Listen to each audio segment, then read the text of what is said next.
Rafi is a Senior Consultant in the Department of Family Medicine and Continuing Care, Director of Office of Integrated Care at SGH, as well as Medical Director of Bright Vision Hospital. At the same time, Rafi has had a lot of experience in pioneering the field of care integration and care transition in Singapore, and he has done a number of pilots, in terms of care teams in the community. So today it's his sharing of his experience. Thank you.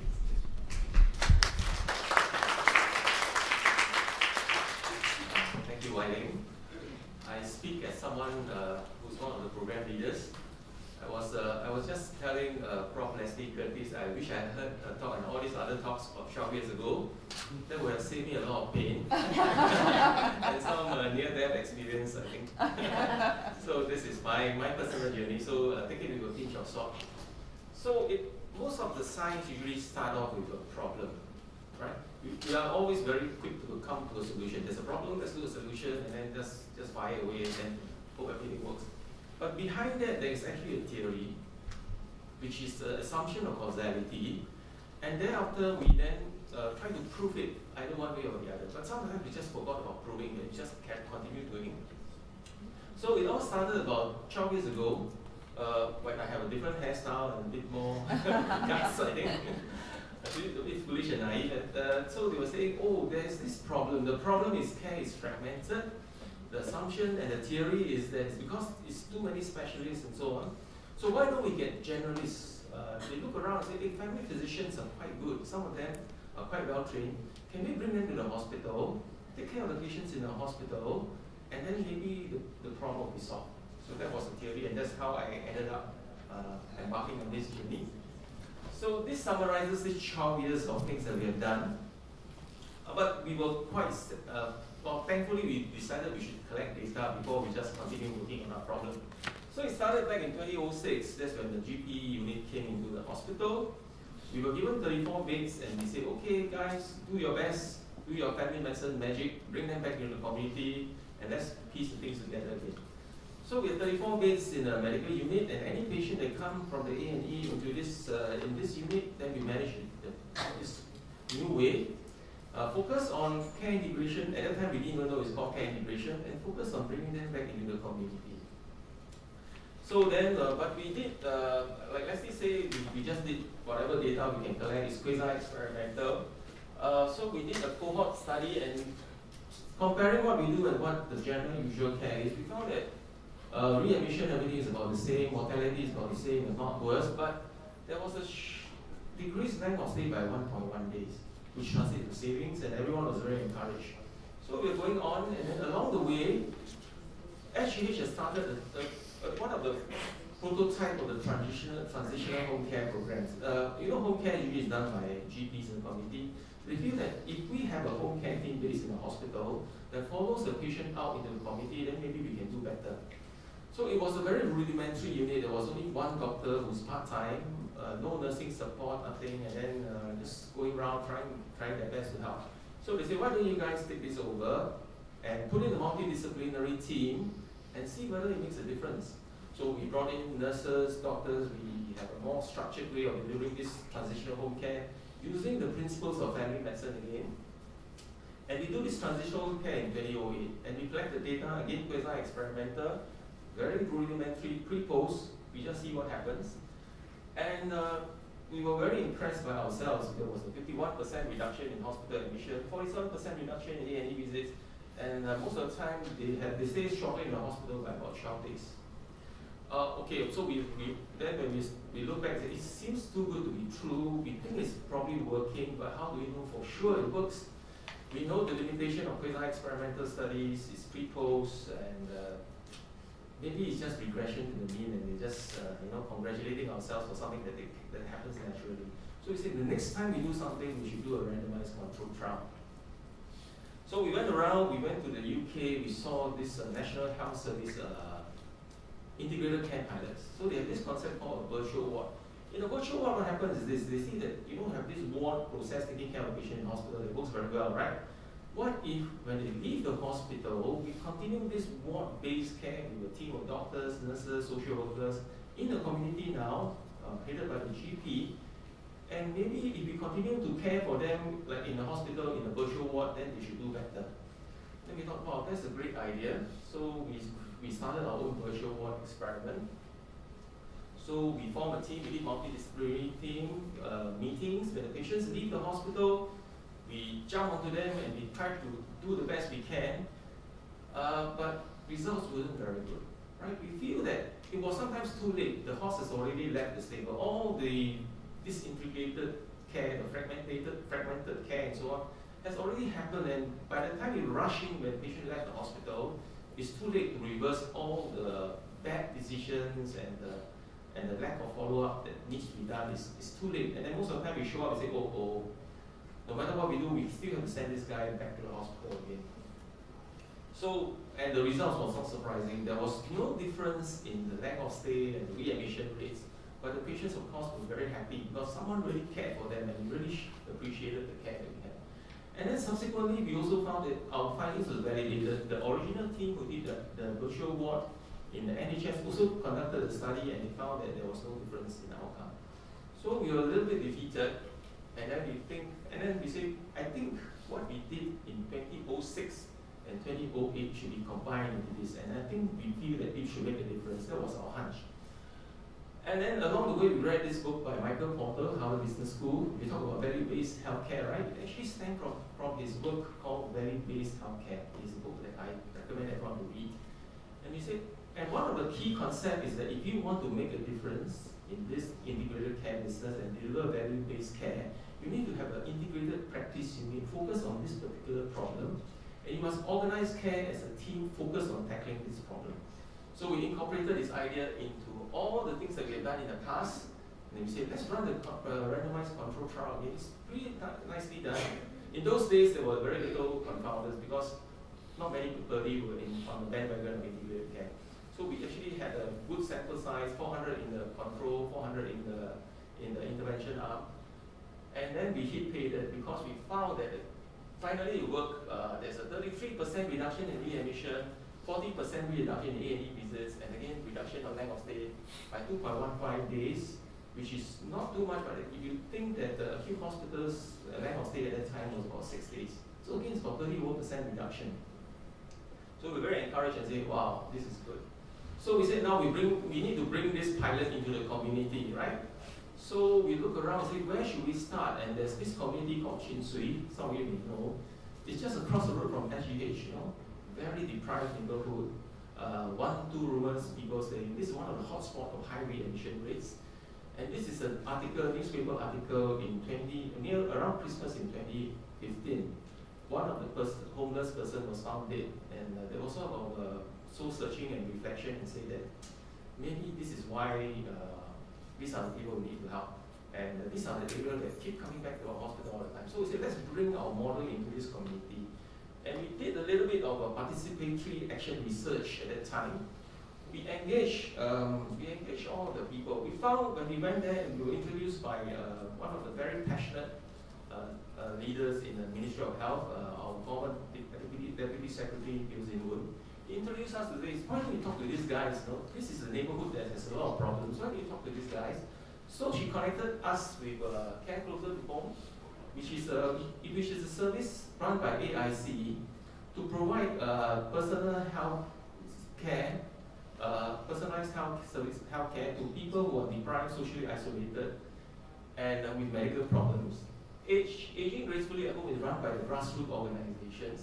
And of course, now we know very well the senior activity centers that help all the seniors who are socially isolated, living in deprived areas. We linked up with them. We decided to move the virtual ward into the community. We continue with our inpatient interventions and our transitional home care. And we tried to link up with a few primary care partners that were willing to help. And we call this an integrated community of care that Jen spoke a little bit about. And this was in the early stage. So this is Christmas 2016, everybody was happy. The younger folks there are all my care team, very motivated. They said, yes, we found the solution, we're doing great work. And the seniors love us, we love the seniors, and everybody is like a happy story. I hope the story could have ended at this stage, but as you know, in all stories, the happy ending doesn't last too long. So, but anyway, the evidence and the theory says it works. This is Michael Porter's key principles in an integrated practice unit. You need to define a patient segment, you need to have integrated practice unit, you need to share care processes across the whole team. Otherwise, everybody is banging away doing their own thing and it becomes uncoordinated. You need share care processes. You need to do the full cycle of care. Just squeezing the sausage in the middle doesn't solve the problem. You just push the problem up and down the sausage. Then you need to have a single administrative unit that's integrated into the care. Administrators and clinicians providing the care must be part of the same team. They cannot be on opposite ends, trying to make life difficult for one another. And everybody must be co-located in the same office. It cannot be one group is in block 7, one group is in block 3, and it doesn't work this way, right? And have a shared governance structure, regular meetings, and common outcome. We all work for the same goals. So we were very confident after Chin Swee. We said, let's go for even more challenging area. Across the highway, the Central Expressway, from Chin Swee is this area called Jalan Kukoh. It is one of the poorest neighborhood in Singapore. Although we are not that poor as a country, there are still poorer sections of the community, and one of the highest crime rate area in Singapore as well. So we went into Jalan Kukoh. This time we did a participatory action research even at a higher level. The social service organization brought together all the care providers and tried to invite them to bring their services into Jalan Kukoh. So we went along and we talked to so many of the social care providers. We talked to the people on the ground. Then again, this is Dr. Lily Neo, an MP of the area, who's really passionate and sincere about bringing care to this very deprived area. So we all came together. Then we had this Chin Swee community of care. Then we look around, there were other areas of need, other hotspots, as we have heard earlier, around Singapore General Hospital. And these are blocks with high readmission rates, and these are the spots where people live in 1 to 2 room rental flat as well. So we were very confident. We say, let's go. By 2020, let's cover the whole area. And then along the way, we got even more and more confident, a little bit overconfident, and said, now it's only 2018, right? But we actually have gone ahead of ourselves. We've overstretched our supply lines, and now I think we're in a bit of trouble. But nevertheless, we said, okay, these are the 5 regions. We follow the grassroots and social care providers. Let's bring our services into there and save the world. Okay, so we had all these services in. Right? We use our method, we use our formula and say, this is going to work. And we put into all the five communities of care. And then that's about this time, then things really go haywire. It's always when you start to implement a good pilot that's when you get new. So there were a lot of changes. So the MOH changes the whole funding. Instead of the P2 program or the 6 priority program, they said, oh, now we refund you, we call it hospital home program. KPIs changed a little bit, the way the fund changed a bit. So the whole team was thrown into turmoil. And then they started merging things. So they used to have a program called Action. They said, oh, why don't we just merge Action into this hospital home program? Then suddenly we have a group of people joining our team. Then they said, let's reorganize the inpatient care navigators we have in the community one. So, and then you heard there was this merger of the Sing Health, reorganization of the healthcare cluster. They started new programs at the primary care networks, and then community nursing came in. So things were a bit disorientating. But I think, unbeknownst to us at that time, the whole theory started to unravel. Because we cannot continue the old model again, right? So things turned a little bit haywire. So I was a bit depressed. Then I went to the MOH Book-Based Seminar. I think some of you were there may recognize this slide. This is a slide from Prof. Tan Chua Chuan, Chief Scientist in MOH. See, we don't know about this, but there's actually a big problem. There are 2 valleys of death. The first valley of death, which I survived in a very naive and innocent way, with God's blessing, I just bungled through and I survived, is that you created a pilot, wow, things are great. But the second valley of death comes when you try to scale or implement it in the real world. And that's where a lot of people died in this valley of death. And this valley of death is very common. I think it's the first time it was coined by Andrew Grove, who is the CEO of Intel. And then this is well known to people who do business. They build a prototype, they try to market it, and then the whole thing just tanked, even though it could be a very good product. So we said you must survive the second valley of death before you can survive. So in the valley of death, this is the stage to go to. I was here very happy, then things started to go around, a bit worried, oh, what's going on, feel a bit frightened, feel guilty, I let my team down, a bit depressed. And at this stage, you either run away, be defeated, or you become very angry, and then you just get frustrated all the time. Or you can accept it and then move forward. So I think this is very important. Anyone who's in any programs or trying any research projects, you remember this very well. And sometimes if you understand why you are suffering, then you know the meaning of the suffering, then it becomes more acceptable and something you can move along, you can move forward better. So I found this book by Thomas Kuhn about the philosophy of science. Then I realized, wow, what I'm going through and what many people are going through is actually natural. It's part of this whole cycle of science. We all think that we are all normal science, heroes, form hypotheses, collect data, evidence-based and so on. But actually science is not so straightforward. It doesn't go like the line that I told you, right? Just go upwards, upwards, upwards, and then you reach heaven. It doesn't go this way because there's always a model drift, then there's crisis, then there's revolution, then paradigm has to change, and then you go back to normal science again. And he's the guy that actually created this idiom we call paradigm shift. We talk about paradigm shift, but we don't know actually it's from this very influential philosopher of science and the scientific method called Thomas Kuhn. I think everyone should read this book. And then thinking through again, I had an epiphany, so to speak. You see, this is borrowed from complexity science. In complexity science, you can do things by 4x4. There's order and there's chaos. So on one axis, you know where to go, right? This is the direction, patient-centered care, whatever you have, evidence-based method. On the other hand, is what do you know what to do, right? So now, if you know what to do and you know where you're going, there's perfect order, right? But if you don't know what to do and you don't know where to go, then it's total chaos. And in between is the edge of chaos. Sometimes you know what to do, but you don't know where to go. Sometimes you know where to go, as I was at that time, integrated care and so on. We don't know how to do it, so we experiment with the ways to get there. So I realized that, when everything is nice, you know what to do, you know where to go, it's evidence-based care. In hindsight, everybody knows. And if you don't know where to go and don't know what to do, then it's confused care, very dangerous. But I realized that this is where usual care is. We know what to do, we know which bit to chop off, we know what antibiotic to use for the MDRO, but we don't know where you're going. Patients just keep coming back to the hospital. Or sometimes it's where some of us in health services are. We know where we should go, but we're not sure how to reach there yet. So actually we need to traverse.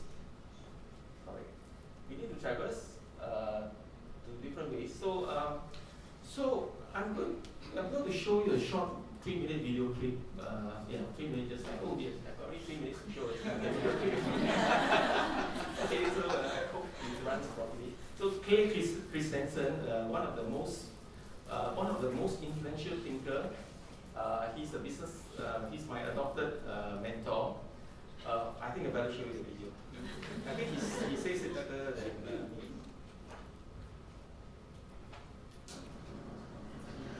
Because if you, in the resource allocation process in your company, your idea competes against other ideas for resources. And if for whatever crazy reason, the corporation says, we'll give you the money, and they don't get the money, this is the way it always works. The executives, the resource allocation process is a process, not an event. And so everybody, every day, decides what they'll prioritize and what not to prioritize, right? And so the day after you get your approval, it initiates another process to take the resources back away from you. Does that make any sense? I'm not very articulate about that. But it's a process, not an event. And everybody thinks that you should get the money, And the only way that what you thought was consensus truly is consensus is if they all understand the theory behind the logic in your business plan. Again, because a theory is a statement of causality. It's got experience, and if they don't share that, then you're just always, when you're meeting them, people say, no, one more time. Why do you think this is going to be successful? And you gotta get consensus. And so I decided that my profession is the wrong business model for ideas. So, you know, I try to write a good book or article, and just imagine that thousands or even millions of people will read my idea. And imagine that I actually do write a book that people read, you know. And then they go to work on Monday and bring the team together, and they say, you know, who knows who this jerk Clay Christensen is, but he's got an idea there. And I think, based on that, we're going in the wrong direction. This is what we need to do. And everybody else in the team says, that makes no sense whatsoever. You know, and they try to agree that, to help you agree that, anyway, you see what I'm saying? And within a couple of weeks, the energy that comes from my idea just gets dissipated in trying to deal with all of the other processes in the company. And what makes my business model even worse is you as the user of my idea become a crummy reseller, but you're a value-adding reseller of the idea, and you mess it up, and and so good ideas dissipate, and that's it's a key reason why we keep reverting to the mean. So I think that's why we keep reverting to the mean, right? So this is my second last slide. Okay. So valley of death. So when you're in the valley of death, sometimes people don't realize the metaphor comes from a very ancient book called the Bible. This is the verse that you see in movies during funerals, where the pastor will read this verse. Even as I walk through the valley of the shadow of death, I shall not fear. So you should not be frightened, because otherwise once you're frightened, you'll finish, right? So then what should we do then? And this metaphor also comes with the metaphor of the shepherd, the rod and the staff, which is leadership and the vision to say that, you know, you're in the valley of death, but it's time to walk out of it. The only way you can walk out of it is through good leadership and focus on heaven, you know, the vision that you have. So the rod and the staff says that, you know, senior leaders need to focus and say, where do we want to go? Why did we started all these programs in the first place? Oh, it's actually to have patient-centered care, to defragment care, so that we have better value for the system. So we need to constantly bring value, and I'm so glad that the ministry now come back with the 3 Beyond, and we focus on what we are doing all these programs for. And we need to re-energize the leaders and the team members, because the team members are just very nice, hardworking people, but they are constantly confused by these changing orders and changing plans and resources. And then I think ultimately we must give the right resources for people to do the job, right? So this is again the rod and stuff. So in the valley of death, at this point, you can actually continue and say, oh, I just continue, you know. I have, like say here, I have a day job, I just do mediocre stuff and continue. Or I can give up and fail, or we need to move towards success. So I think that's the end, and I hope to see everyone in heaven one of these days.